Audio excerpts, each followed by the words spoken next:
मी video बनवलाय ना, हा प्रत्येकाला मिरची लावणार आहे, मला मान्य आहे. पण एक गोष्ट लक्षात ठेवा, गाय ही फक्त खात्या घावणीला बांधल्या जाते, पण गाय कसाबाच्या दावणीला बांधल्या जात नाही. एक गोष्ट लक्षात ठेवा, तुम्ही जी माझा आत्मा तरमळायला लावलेला आहे ना, माझं जे वाटोळ केले ना, ह्याचं कारण तुम्ही. ह्या गोष्टीला मी विसरणार नाही. मी मरण ना, आणि मरून 2 दिवस होतील ना, तेव्हाच मी ही गोष्ट विसरणार आहे. अरे कसाबांनो, लोकाच्या लेकीची जर तुम्हाला कदर नसन, तो स्वतःच्या लेकींसोबत तुम्ही काय करता ह्याची सुद्धा मी कल्पना लावू शकत नाही. पण माझं वाटोळ करणारे हे फक्त तुम्ही आहेत. हा, आणि मी विसरणार नाही. तुमचे बेवडे शेवडे फेल गेलेले वाया गेलेले त्यांच्या सोबत तुम्ही एखाद्या गरीब मुलीचा, एखाद्या गरीब घराण्यातल्या मुलीचा असा सौदा करतात, हे मला कधीच वाटलं नसत. हा, आणि तुम्ही फेडणार, एक ना एक दिवशी ना तुम्ही फेडणार, हे शब्द ध्यानात ठेवा. नमस्कार माझ्या भावांनो, माझ्या बहिणींनो, मी शीतल उकिरडे. तर आता पुढचं जे उकिरडे नाव आहे का, हे उकिरडे नाव मला मुळात त्या नावाची मला एवढी चिड आहे ना, त्या आडनावाची, म्हणजे मला असं सांगू पण वाटत नाही. पण आता कसं आहे की ते नाव माझ्या आयुष्याला जोडलेलं आहे, आणि ते नाव जर मी माझ्या आयुष्यातून साईडला काढते आडनाव, तर पुढं माझ्या मुलींना आडवं येणार आहे. त्याच्यामुळं ते आडनाव फक्त एक नाव म्हणून ठेवलेले. तर आता तुम्ही माझ्या आतापर्यंत बरेच व्हिडिओ बघताय, युट्यूबला बघताय, माझ्या जीवनाची कशी दशा होती, किंवा मी काही गोष्टी कळत असून पण नाही कळल्यासारख्या करते, वेड्यासारखी इकडं फिर तिकडं फिर, भिकाऱ्यासारखी, कधी आनंदी कधी दुःखी, आणि सगळं दुःख सगळा आनंद आजपर्यंत मी कोणासमोर शेअर केला असेल तर ते फक्त तुम्ही. तर माझ्या प्रत्येक दुःखात आणि सुखात तुम्ही मला साथ देताय, माझ्या कमेंट बघताय. आणि काही जण तर कसं असतं, हाताची 5 बोटं सारखे नाहीत, एक लांब एक आकुडे असं तर असतं, तसे सगळे माणसं सारखे नसतात. पण कधी जीवनात माहिती का, आयुष्याने मला एवढं दुखवलंय ना, तर मला असं कोणाला शब्द बोलून दुखवावं असं सुद्धा वाटत नाही. आता ज्याची त्याची मर्जी, कारण जीवनात ज्याने दुःख बघितलंय ना, तो कधी कोणाला दुखवू शकत नाही. आणि जीवनात ज्याला फक्त आनंद, सुख, ऐश्वर्य ह्या सगळ्या गोष्टी भेटल्यात, तो माणूस कधी विचार नाही करणार दुसऱ्याला दुखवताना, बरोबर का? तर आजच्या ब्लॉगमध्ये मी तुम्हाला माझ्या आयुष्यात काय घडलं आणि कशा प्रकारे मी म्हणजे इथपर्यंत आले, आणि माझ्या जीवनात काय काय घडलं, हे सगळं तुम्हाला सांगणार आहे. आणि मला आशा आहे की फक्त तुम्ही शेवटपर्यंत व्हिडिओ बघता आणि माझ्या प्रत्येक दुःखात आणि मला असं समजवता, ह्याची मला आशा आहे. तर 2012चा काळ होता, आणि त्यावेळेस मी म्हणजे 14 वर्षाची असेल. 2012मध्ये मी 14 वर्षाची होते. तर त्यावेळेस म्हणजे असंच वडिलांनी मला कशावरनं तरी हाणलं होतं, की म्हणजे मी काहीतरी ऐकलं नव्हतं, काहीतरी काम सांगितलं आणि मी बापूंला इग्नोर केलं. मग त्यामुळं बापूंनी मला उठले आणि 2-4 फटके लावले, आणि मला असे म्हणजे शेजारच्या माझ्या मैत्रिणीही चिडवायला लागल्या की पप्पाचा मार खाल्ला, हिच्या बापाचा मार खाल्ला, म्हणून असे मला चिडवायला लागले. मला लय वाईट वाटलं, मला खूप रडायला आलं की मी आता काय करू हे समजाना मला. मग तेवढ्यात माझा मामा मला घरी नेण्यासाठी आला. म्हणजे मामा असाच आईकडे आला होता. तर मामा आलेत म्हणल्यावर जेवायला थोडं बरं वाटलं की आता चला मामाच्या गावाला पण 4-5 दिवस जाऊ. म्हणजे आता मामाच्या गावाला जायचं म्हणलं तर सगळ्याला आनंद होतोच, पण आजोळ चांगलं पाहिजे. तर मग मामा आलाय म्हणलं, आता बापूने पण मला मारले आणि मी पण मामाच्या गावाला जाणार आता. म्हणजे राग कसं असतं, थोडक्यात रागाने भीक असतो. पण आता त्यावेळेस लहान वय, एवढं काही समज नव्हते. मग मामा मला पण यायचे. मामा म्हणले बरोबर चल.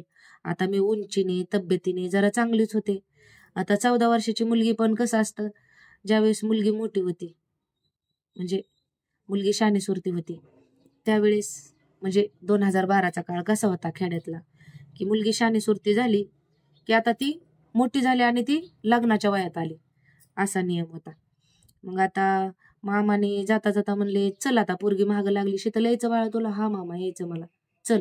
मग मामाच्या मागं लागून मी चालले. तर मामा तेवढ्यात आईला म्हणले, अरे आका तुला एक बोलायचं. आई म्हणली, काय बोलायचं? अरे पोरीला मी पाहुणे बघितलेले आहेत. तर आई म्हणली, कुठले? तर म्हणले, खूप चांगला मुलगा आहे आणि मुलगा ऑर्गन वाजवतो, ऑर्गन मास्तर आहे आणि त्याच्या घरी त्याला आई वडील नाहीत बरं का, पण चांगले 1000 रुपये रोज कमावतोय. मग तुला जर तुझी पोरगी द्यायची असन तर सांग. आई म्हणले, अरे माझी पोरगी अजून लहान आहे, 14 वर्षाची तर आहे.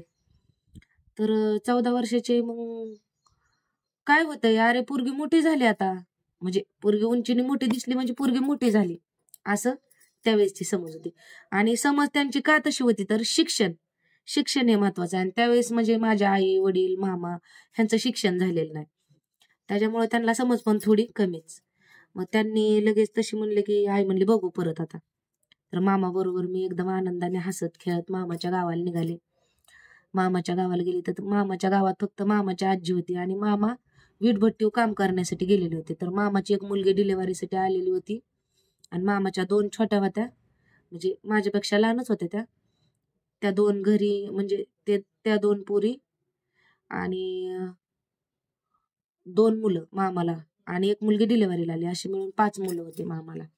आणि माझ्या आई वडिलांना पण आम्ही 5 जण, म्हणजे 2 मुली आणि 3 मुलं. मग मामाचे तर गेले. तर मामाने मला रस्त्यानेच विषय काढला, म्हणजे टोयलरवर होते ना मामा. बाळा तुला लग्न करायचं का? मामा म्हणलं, लग्न एवढ्या कमी वयात? आता मला तेव्हा पण 2012 साली मी 14 वर्षाची होते, तेव्हा पण मला समज होती की मामा 14 वर्षात तर लग्न होत नाही आणि 14 वर्षात मी कसं काय लग्न करू बरं मामा? मला हे व्यवस्थित नाही वाटत, कारण मुलगी ही 18 वर्षाची पाहिजे, तेव्हा मुलीचं लग्न होतं. पण मामा माझं वय नाही लग्नाचं. तर मामा म्हणले, अरे बाळा आपल्यात करतात, आता आपल्यात करतात म्हणल्यावर डोक्यात विचार आला की आपल्यात लग्न करतात. मग जर मामा जर बोलतेत, मामा मोठेत आपल्यापेक्षा, आणि मामा जर बोलतेत तर मग ही योग्य तीच गोष्ट असणार आहे. तर मग आता मामा म्हणतात म्हणल्यावर ठीक आहे, लग्न तर करावं लागतं. म्हणजे एवढी काय समज नव्हती, कारण आपल्यापेक्षा मोठे माणसं जे बोलतात ते खरं असतं, म्हणजे असं माझ्या त्यावेळेस मनात आलं. बरं मामा ठीक आहे, पण तुम्ही आई वडिलांना विचारा. तर मामा म्हणले, काय तुझी आई काय माझ्या पुढे का? ती माझे प्रत्येक शब्द ऐकते. बरं ठीक आहे मामा, पण बघा तरी पण तुम्ही जो विचार करता तो योग्यच करता माझ्यासाठी, असं बोलले. तर मामांनी मग ते सगळं मामांच्या तयाऱ्या झाल्या बिल्या.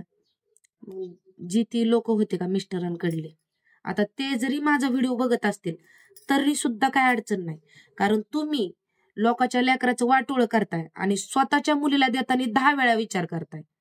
तर हा व्हिडिओ जरी तुम्ही बघत असताना तरी मी घाबरत नाही, कारण जशी स्वतःची लेक तशी लोकांची समजायला शिका आणि मगच तुम्ही असे घर मोडायला हे करा. कारण लोकांचं लेकरू, गरीबाचं लेकरू होतं ना, ते तिचं वाटोळ केलं. तुम्ही माझं वाटोळ करण्याचा करणारी लोक म्हणजे तुम्ही आहेत, ज्यांना हा व्हिडिओ बघून राग येईल. हे लक्षात ठेवा. मी भले कुणाचं नाव घेतलं नसेल, पण माझा प्रत्येक आत्म्याचा टळटळत आहे ना, हा तुम्हाला लागल्याशिवाय राहणार नाही. समजलं का?